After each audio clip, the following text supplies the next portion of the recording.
Arne, obviously, in terms of the title race, we can build it up, and it feels like it's a must-win for both sides because of the difference in games lost that you've lost, that City have lost compared to Arsenal. How do you see it? I only focus on ourselves, and our main focus is on consistency at the moment. So, as you probably know, as an Everton fan, you know that we've lost a few games, much more than we usually do. So, and now we've won two. So our focus is on getting consistent and improving, getting players fit, and then we will see where that will lead to. But at this moment of time, it's definitely not the only focus we have is the league table. What start then does that performance against Real Madrid give you in terms of the level of performance that you reached that night? For me, but again, I say mainly the same. We've reached that level of performance in other games as well when the playing style of the opponent was compared to that. But we always knew that we were able to do so. I've showed them many times when playing styles were similar that we could do the same as we did against Madrid. But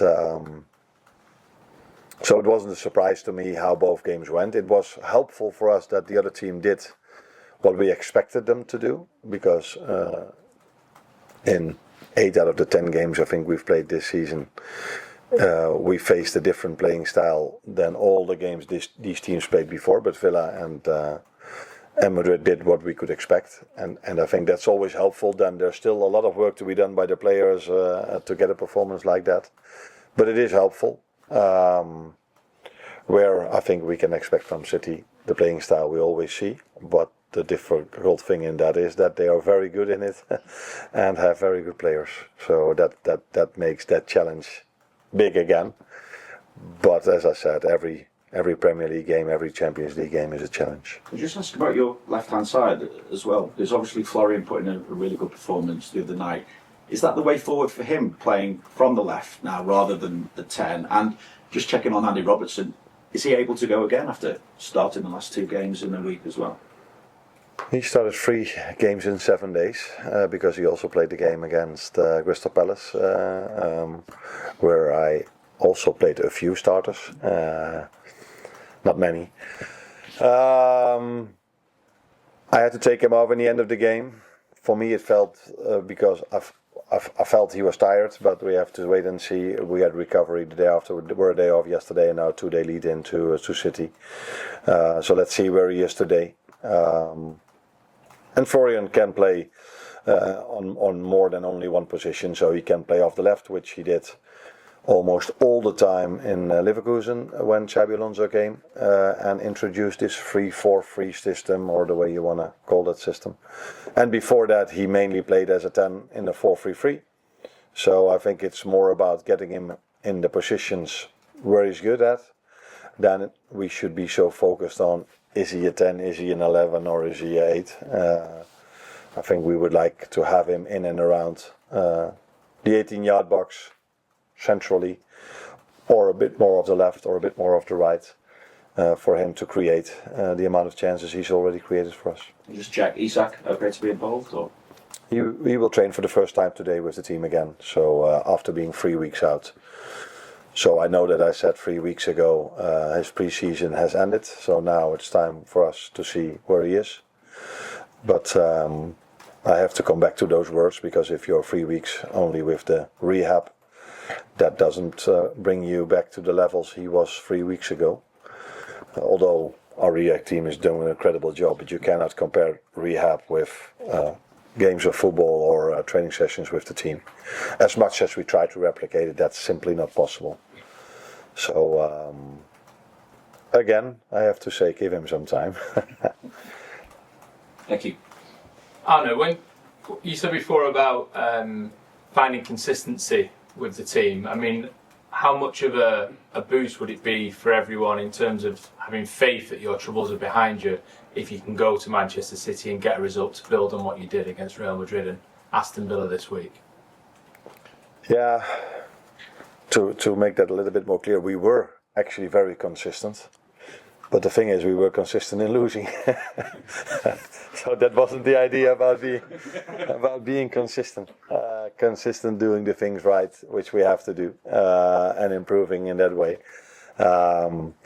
So yeah, City is of course a game on itself. You could say playing there away from home is probably one of the most difficult challenges you have throughout the season.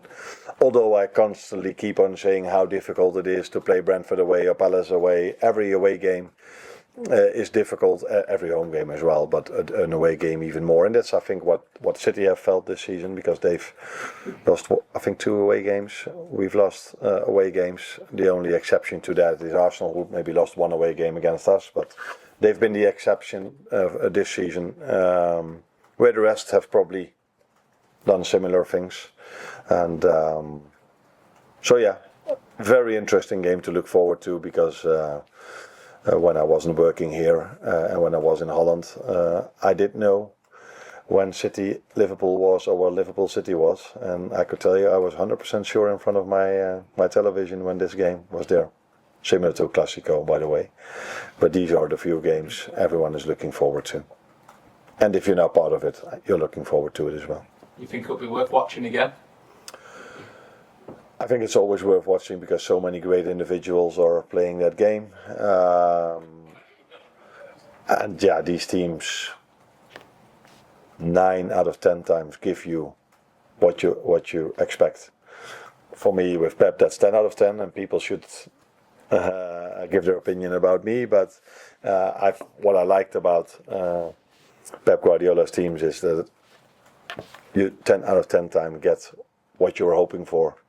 A great game of football with no time wasting and no all kind of things that I start to dislike more and more and more about football.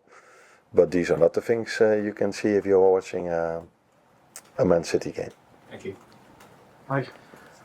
Arne, 2 fantastic performances and 2 great results in the last week. What do you think has enabled the team to rediscover its functionality in midfield? Because Gravenberch and Szoboszlai, McAllister now as well, all playing their parts individually, but collectively they look like the unit they were last season.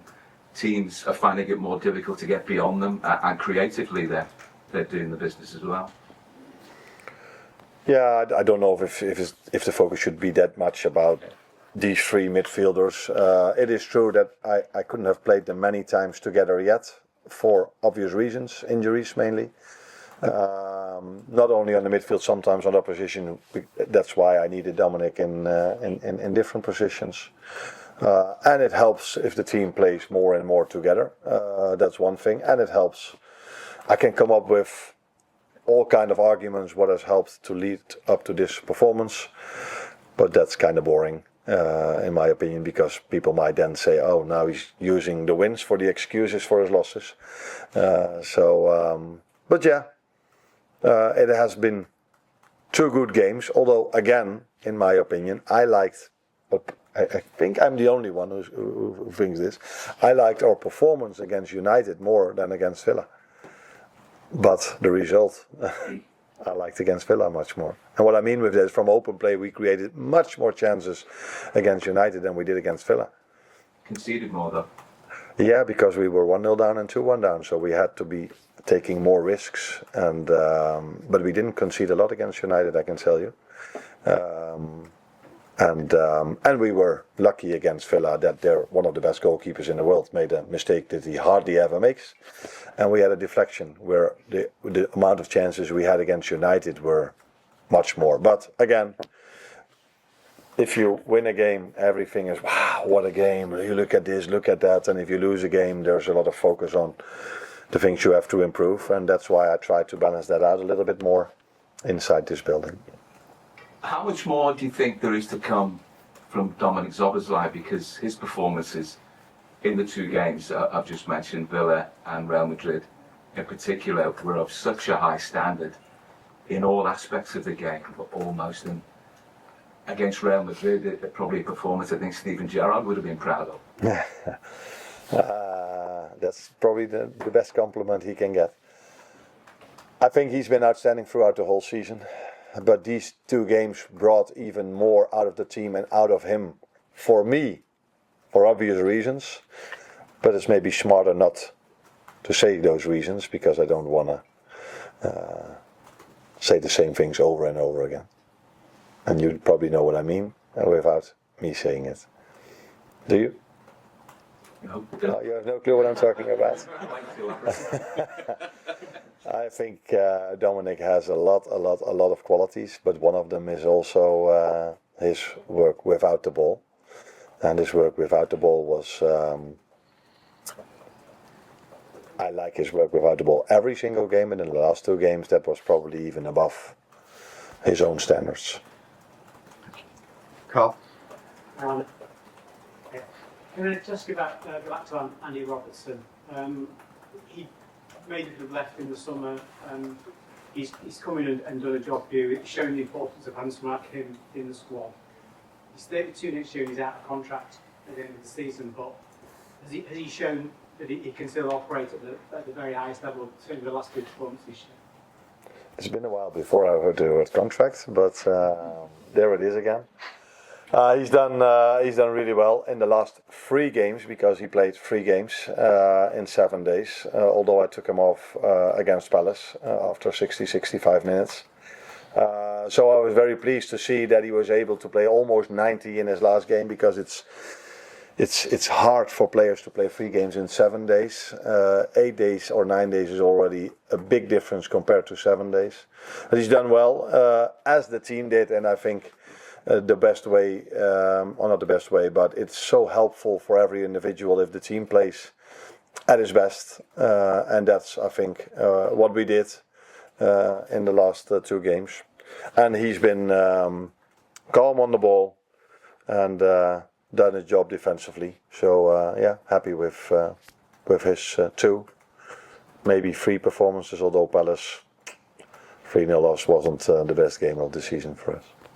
I was through this perception that once players get past 30, you sort of see a bit of a decline, and it's always referred to Mo in that respect, that he doesn't really show that himself at that level. But is Robbo a similar sort of type of player? He's keeping going, even if he's over 30. Yeah, no. Over 30 doesn't tell me anything. If I look at Virgil, Mo, and Robbo, who was last season also above 40, and all 3 of them were able to win the Premier League, and all 3 of them played a big part in it. So, if a 24-year-old doesn't play as well, nobody talks about his age, and if a 32, 33, 34-year-old have 1 or 2 bad games, people will start talking about age. That is how things work in this industry. But I think 32, I wouldn't say that is old for a football player, in my opinion. Hi Arne, you spoke earlier about Dominic Soboslai and his work off the ball. I think in the last couple of games we've seen a greater desire from Mo Salah to do that as well. I think if you look at his ground duels are up, his ball recoveries are up, and even if you look at his heat map, he spent a little bit more time in his own half against teams who maybe were looking to double up on Conor Bradley. Is this the basis of a conversation you've had, or has he kind of taken it upon himself, do you think? I like what you are saying, because I've noticed this as well, and this is something what helped the team a lot, because the main focus is always on players that score a lot of goals, is always on goal scoring, but it's not for the first time. I think after the last time we played City in our away game, I think even Pep Guardiola said something about that. So yeah. It's very important for us to have Mo scoring goals, but it's also very important for us to have Mo like he played against City last season, where he also scored a goal and assisted, and helped the team out a lot in his defensive work, and that's what he also did, like you said, in recent games.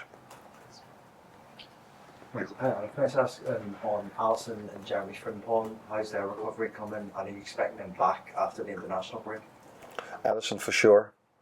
And I expect Jeremy back after the international break as well, because we play from November till March. So, but I don't expect Jeremy to be fully fit for Forest. But with Alisson, we expect this. Yeah. Last one. Oh, sorry. Scored 4 set pieces in the Champions League, conceded 5 in the Premier League. What do you think are the big differences of the physicality in domestically compared to Europe, and how do you go about changing that? No, there is a difference. The difference is that in the Premier League much more is allowed than in Europe. But that has nothing to do with us scoring goals in Europe and not in the Premier League, by the way. But if you ask me, is there a difference? Yeah, there's a difference. I think the physicality in the Premier League is different. You see bigger players, older players. You can see this during the game, but also in the set pieces.